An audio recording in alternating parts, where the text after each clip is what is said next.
নমস্কার। আজকে আমি রান্নায় হাতেখড়ি থেকে দেখাবো ময়দা সুজির মালপোয়া। দেখুন কিভাবে করছি। প্রথমে আমি এই বাটি এক বাটি সুজি দিয়েছি, এই বাটিরই এক বাটি ময়দা দিয়েছি, এই বাটিরই এক বাটি থেকে কিছুটা কম চিনি দিয়েছি, আর এক পিঞ্চ নুন দিয়েছি। নুনটা আপনাদের ইচ্ছে মতো দিতে পারবেন, যে যেরকম ভালোবাসবেন ওরকমই দেবেন। এবার আমি সামান্য জল দিয়ে এই সুজি ময়দাটাকে সুন্দরভাবে গুলে নিয়েছি। তারপর 10 মিনিট ঢেকে রেখেছি। ঢাকার পরে এবার ঢাকা তুলে ব্যাটারটা ঠিক এরকম হবে। হ্যাঁ, এবার আমি এর মধ্যে দিয়ে দিচ্ছি একটুখানি খাওয়ার সোডা। খাওয়ার সোডাটা ঠিক এর আগ মুহূর্তেই দিতে হবে। এবার ভালো করে ফেটিয়ে এবার একটা একটা করে আমি ভাজবো। কড়াইতে তেল দিয়েছি, তেলটাও গরম হয়ে গেছে। এবার এক এক করে আমি মালপোয়াগুলো ভেজে নেব।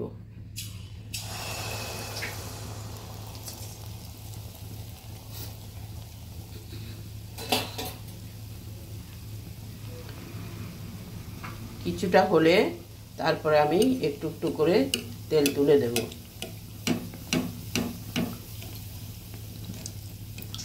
দেখুন কি সুন্দর বলের মতো হয়েছে। সাইজটা আপনারা আপনাদের পছন্দ মতো দেবেন, ছোট বড়। আমি আমার মতো করে দিয়েছি।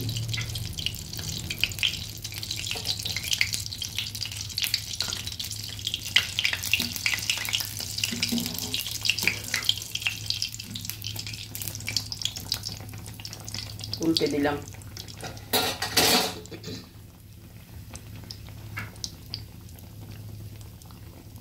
যখন কিছুটা হালকা ব্রাউন কালার হয়ে আসবে তখন তুলে নেব।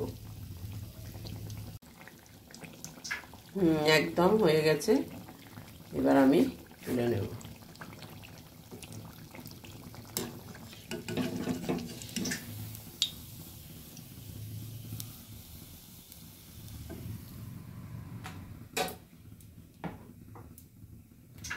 দেওয়ার সময় বারবারই গোলাটাকে একটু একটু নেড়ে দিতে হবে।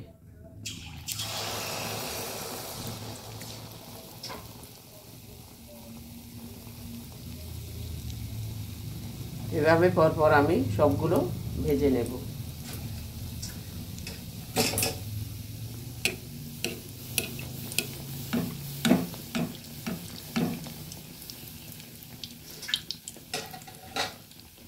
আমি যেভাবে দেখিয়েছি ওইভাবে করে দেখবেন। শীতের দিনে একটা মুখরোচক পিঠে।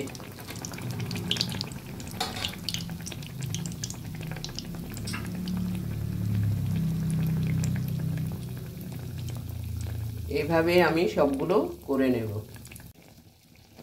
এক এক করে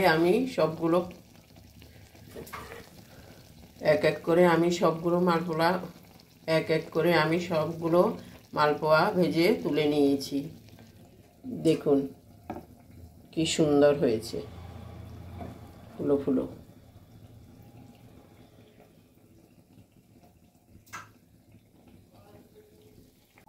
এখন পরিবেশন করে দেখাবো। সবগুলো মালপোয়া আমি ভেজে তুলে নিয়েছি। দেখুন পরিবেশন করে দেখালাম কি সুন্দর ফুলেছে। আমি যেভাবে দেখিয়েছি ওইভাবে আপনারা করে দেখবেন। শীতের সন্ধ্যায় বসে খাবেন, খুবই ভালো লাগবে। আমার এই রেসিপিটা যদি ভালো লেগে থাকে তাহলে লাইক, শেয়ার, কমেন্টস করতে ভুলবেন না। সাবস্ক্রাইবও করবেন। আজকের জন্য এখানেই শেষ করছি। সামনে দেখা হবে নতুন কোনো রেসিপি নিয়ে। ধন্যবাদ।